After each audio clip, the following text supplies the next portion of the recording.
All I know is a door into the dark, outside old axles and iron hoops rusting.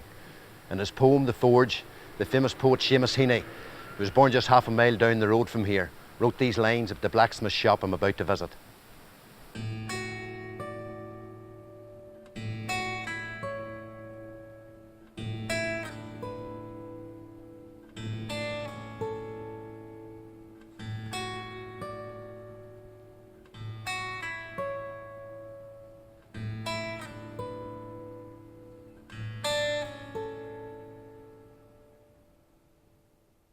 I've come today to a place I know very well. It's a wee hamlet just half a mile northeast of my hometown of Castledawson. In the townland of Tamnayarn, on the edge of Mullock, lies the crossroads, commonly known as the Hillhead. The gentleman I'm about to meet may not have magical powers, but he has been granted with one great gift, and that's the gift of eloquence. Folks, I'd like you to meet the blacksmith, Barney Devlin. How long you lived here now, Barney? Live here, well, my age is 96, and I'm living here for, I was 25 when I came in here, and count that up. We lived across the road there. So that's 70 years, Yes. 95, 90, I'm saying 96, 71, so it is. And how long has the forge been in the Devlin family, that you know? Well, the Forge was the first schoolhouse in this part of the world. Seriously? Was the first schoolhouse, and the Devlin. We blacksmithed on the plantation before the Chichesters came. Yes. There was a village there. Uh-huh. Well, then the Chichesters came and they bought that out. Uh-huh. And the Forge became vacant. And my grandfather came down and he lived in one half and Blacksmith in the other. We've been over to visit and it's not the biggest building in the world. That's not what I was going to tell you. I would had the gable knocked out Yes. to make it bigger when I started with over there. Uh-huh. And the thirties came down and it's a listed building. Yes. Being the first school, that's what I found was the first schoolhouse that was here. So I had to rebuild the gable back in again. And is that where you learnt your trade? And that's where I served my time in there. But your father before you had served his time a wee bit farther away. Shooting lords in Scotland. And that's where he served his time. That's right, that's where he served his time. But you never got as far as Scotland, Barney. I never said I am related. And never had any reason to go. Never had any reason to be. I went on all right here. Far off fields are green, but the fields in South Derry are green enough for you, I would say. There's not a county in Ireland but I've been in. Yes. Travelling around and travelling here in my time. But they never, the rest of them all have been. I've only one nipper was out. The rest of them, Johnny was dead and gone now, and Frank, they've all been out. Yes. I never thought of going out. See, I think the difference might be, I was exceptional lucky, there was always plenty of work. Yeah. After I left school there and had a good education, I was able to do things that my father had no education worth talking about, and my uncle Harry the same. And I was able to do, and then I got an electric welding. Yes. And I went into electric welding and started to make fancy gits and welding and things, which the ordinary blacksmith didn't do. That's what kept me here, lad. I was plenty of work. You'd worked in Nestles too, didn't you? I worked in there, I was in Nestles, see, I made truss for Nestles for tons, that's how I got the job. And you know, a ton comes rolling, you want to stand up in the sand. Well, you had me ready to 8 pieces of half round iron. Boy says to me, would you make me 2 dozen of them? I says, 2 dozen, huh? So I make you 2 dozen, it'll take me a while. I said, I don't care how long it takes, she said. But she said, we'll need them in a fortnight. He says, I maybe have plenty to do here. He says, what kind of money do you earn here? I said, that's a damn good question. He says, there's weeks enough would see money. Yes. He says, if a farmer has plenty of money, I get it. Well, he's hitting it hard, because often I'm hitting it hard. He says, I'll get you a job out there, and you'll get a week's pay every Wednesday, a good week's pay. And you went to He Nestles. says, I have to tell it over, so the old man here was still living. Oh, he was mad, you're not close the forge, he says. But I did, and that was in Nestles for nearly 30 years. But you did reopen the forge. Oh, I worked in the forge, the forge never closed. I know it didn't, because the forge was not only a place where boys get a bit of welding done or whatever else. To me, and I'd heard my own father talking about it, it was a real Keeley house. Hillhead. We had a drama club, the Forge Players. Ah, yes, that I was the remember. rehearsal place on there. When we were good nights in the Forge. As now yet. Oh, I read some great nights in the Forge. But I often heard people talking about the town. People actually went into the Forge that didn't need things fixed. They just went in for a bit of... I think the tooth level was tile on it. That's the first time I heard a Devlin telling the truth. Oh, the yard was tile on it. It was so terrible. It was a great place for days. All the farmers, you know, one day the horses was there and the farmers was coming in and just of all sorts. Tell you, good man, and I miss him badly. John, man, you hear tell of John. Yes, John, man. Can't remember him personally, but John had the fourth at the top of the... John was a great character, a great guy. Had been in New Zealand in a lifetime, you know. Yes. John was a great character. John was on there with steady and some great nights and some read books on the Forge. That's why I tried to tell lies too, because I tell lies to anybody. For you never heard the truth over there. Well, sometimes... The one thing my father's death to, if you had him on a tour of yarn about something had been dead, yeah. and not a lie, he would knock the head off you. Well, that's understandable. Oh, he didn't never tell you on anybody, no, he was death on that. No, that's understandable. He served his time, you see, in Stewart and Lords in Scotland. He was an engineer in Smith. Monk and Harry, he was just a horseshoeing man all his day. He was a different Smith. Yes. Major Ray was, he didn't want to, my father would take the horse into Castledawson, the plenty Blacksmith, and shut the shoes on there. He was doing all engineering work. I didn't want to bring your horse on here. Yes. Well, make an argument, I listened to the tune to pair. That's my brother a mile later.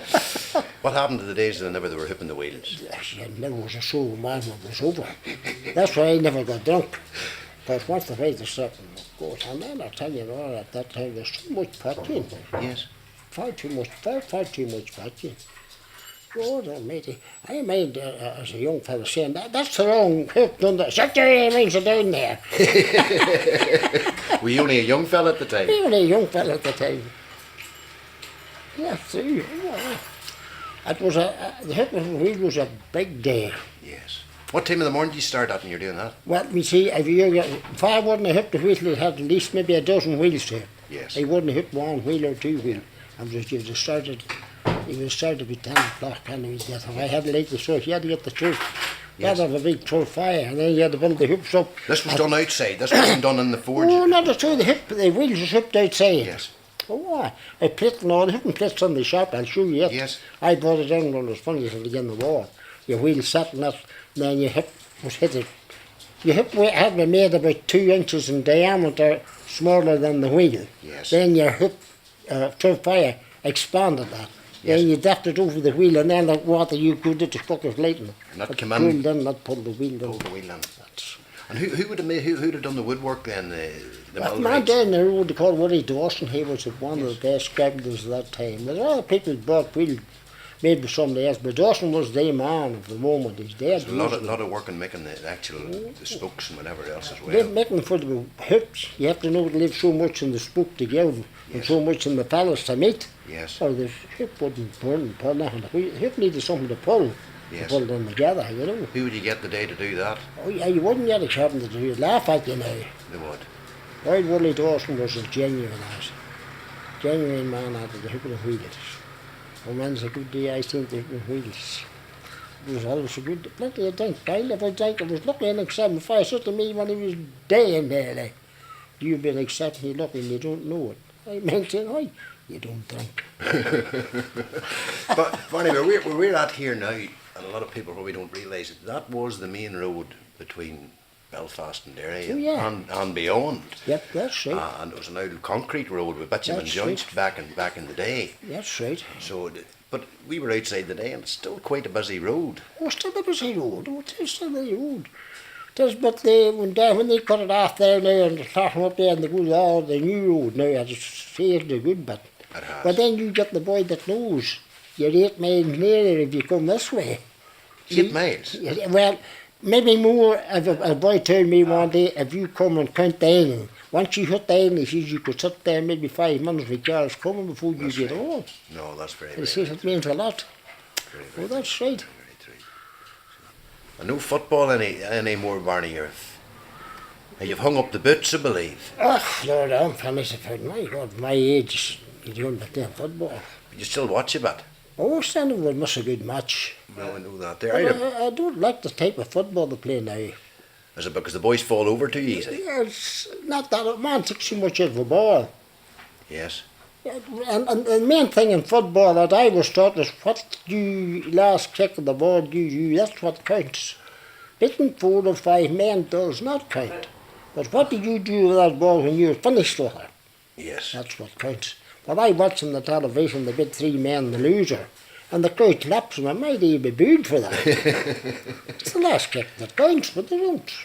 It shows you how things There's a have different changed. way of going. Everything's different on the day. Like, inside forwards is lost nowadays. There's no good inside forward. I played inside left for me for years. Yes. You also played for Akram United, I I remember. played for Acham too in my time, well, surely. Played for Toom, played for several times. But all the stars, the last kick of the ball was counting. My father, he was a great man, was in Scotland all these days, was shocking soccer man. Yes. And he pitched to me, yes, the last kick of the ball that counts for you. And I always mind that. I might go there to me saying that. Well, if you lose the ball, it's no use to you. Yes. Bit 3 or 4 men losing now, they get clapped for, they'd be booed in my day. And money doesn't help either. Well, we never never had money in my day. You didn't think of money. No, you were playing. Nowadays it's too much money. You were playing for the privilege. We went for the sure you go it. During the war, we had some great games during the war. We played that some great army teams. Did you ever play any of the Germans? But I'm sure we did. During the war, Marshals had a pitch up there. Yes. A big, powerful pitch. We played everybody. Well, I remember my father telling me about them. There was a prisoner of war camp in Toontown, Deirdre, and he said he remembers playing the Germans, and of course the Germans were great footballers, he said. I always been playing a team up at Marshall's on a Sunday, and our team didn't want to play on a Sunday.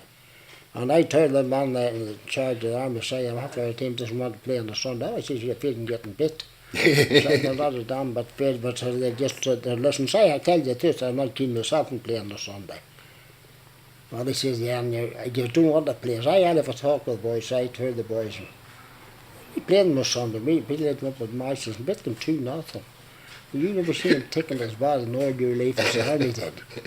I'm telling you, but we went out to bit them because they were, didn't want to play on a Sunday. Boy, didn't want that, we wouldn't go to Understandable, aye. Not the ideas in the week to play, but they wanted it on Sunday. Yes. We bit them. Well, somebody was on your side. Oh, somebody was on their side, they was right there. You had We had some great games up at Fairview, we called it. Yes. It was a good pitch, one of the best pitches in Ireland, I would say. Oh, Jickers, oh. Oh, Joe Marcy gave us the full pitch and wouldn't take a penny for it. Oh, that's marvellous, aye. And we had some great games up there. Just another subject, you had a long relationship with Seamus Heaney. I knew Seamus were there. Yeah. He went out again quick, didn't he? He did sort of get a wee bit quick, but he wrote a few poems about this area, and in particular, That's right. All I Know Is a Door Into the Dark. All I Know Is a Door Into the Dark, that's right. Well, most of the time he was in the shop. Seamus the critter was a surprise when I heard there was something here with somebody coming to him, but Seamus been there, they got a surprise in my life. All I know is a door into the dark. Outside, old axles and iron hoops rusting. Inside, the hammered anvil's short-pitched ring. The unpredictable fantail of sparks, or hiss when a new shoe toughens in water. The anvil must be somewhere in the centre, horned as a unicorn at one end, square. Set there immovable, an altar, where he expends himself in shaping music, sometimes leather-aproned, hairs in his nose. He leans out on the jamb, recalls a clatter of hoofs where traffic is flashing in rows, then grunts and goes in, with a slam and flick, to beat real iron out, to work the bellows. And this is the forge. Yeah. And when we Blacksmith first here, Yes. that was the anvil my father used. See that anvil? Yes. See that hollow? Uh-huh. That was steady turning the horseshoes over that. Poured away. That's my anvil there. Yes. But that was his anvil there. How come you get the big one and he get the wee one? Well, that was a modern day anvil. That was, God knows what age that was. Uh-huh. And that could speak. That's solid the whole way. That's cast and then a steel top. Right. Modern edition, a different thing altogether. And that's there with turning steady making horseshoes. Yes. That wore there, that hard wore that. Do they sound any different, Barney? The difference between the wee one and the big one? Not a lot. And you see, you have a steel top with Yes. a cast bottom. This is solid the whole way. Right. And that could speak. Tell me, why are there so many different hammers? What? Why are there so many Oh, different hammers? that's for cold iron. Yes. That's for cutting cold air, and that there for cutting warm air. For making the tracks in the horse's shoes.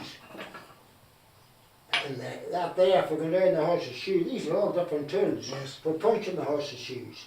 That's what all the tools for. That's the same for pushing the horse's shoes.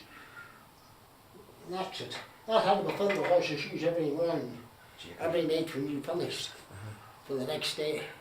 And I see all these different tongues and things Yes, along the wall. They're all different. And you What's see, the my father had run away to Scotland to come back. He was doing engineering work of all sorts. So I wanted to get these the most wages. Yes. That because he was up in Scotland, all for different tools, different jobs. That was a hooking plate. Yes. That's it. There's Henny's pole nut on it. So I see. And what's that made out of? Is that? That's cast. That's Yes.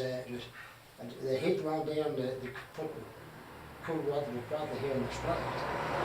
I used to set it at the back when the ground, then you catch feet, put it into that. Yes. And you had to hook it over it. So that's cast iron. Oh yes, cast That's iron. made of cast iron. That's what that And the is. bellows. That's the balance there. That's them could speak them that had a bit of age. Walker won't use this late time. And was that the apprentice's job at the start, or were you step into the? No. Yeah, the apprentice could use it, but you had to learn to use that right. Yes. See, it was all getting no electric welding in them days. It was all welding in the fire. But you had to know what you were doing, heating that stuff to bring it up to each one. Got warmer and warmer, you slow down, till you were about to leave. Just right. And you had to keep going all the time, you're going to burn the air. That was the first thing you had to learn, how to do the balance. So it's not just a matter of shoving them up Very and down. important. Yeah. Very important. And what do you use in the forge itself for fuel? What do you use for? Coal, so then there's with coal. That was place for it there. That hole on there. You've got when you call Smith coal water, that was called water, and you got coal in that all the time. Yes. And that's for cooking any hot job you got. So it was a special coal Oh, that's for the what forge. Smith coal was called, yes. Now all you can get, you couldn't get it, and you get slack now. Right. I was never used either with the fire lit now. No. But you'd be slack now. And every night when you were finished working, before the next day you had to fill out the shoes. Before you finished, that was for the next day. So the job wasn't finished till the shoes were all made for the next day. That's for the next day, yeah. And was there many different sizes of shoes? Oh, for- well, surely, all different sizes. Oh, aye. He knew the man knew, and they had. But then, when I started, I got elected with, I went more into the Yes. making gates and railing things than horseshoe. Right, I did a bit of horseshoe, but it was on the way out when I was coming in. Yes. Horseshoe was. But you were about ahead of your time, you into the electric well. Elected railing, sure. That maybe didn't go down too well at the time. And the people wouldn't agree with elected railing at all to start. Then they should go on, but so knew how handy it was. Time and tide. Time had to change. Don't stand still for no man. Surely. Certainly don't. And this was the schoolhouse. I put that, this was, you see, this had been when my father started. That was still happening up there. I didn't really know that line up that gable out there to make the shop bigger. Yes. To put a lid on there. Then they come down on me, it was listed down. Yes. So then I got the description of John Mann who lived over there at the time. Yeah. And he described what the kitchen was like.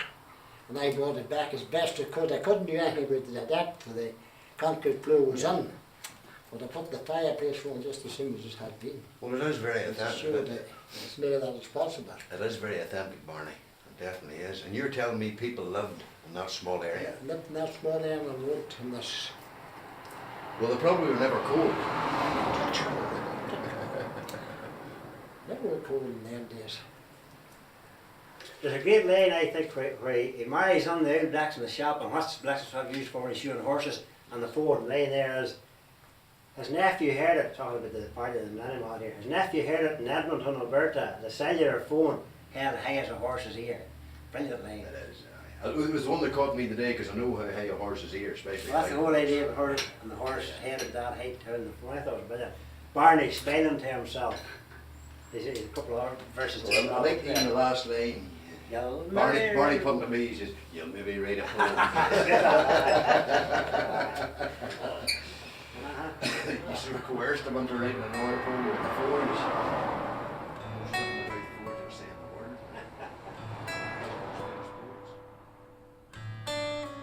If I wasn't there when Barney Devlin hammered the midnight anvil, I can still hear it.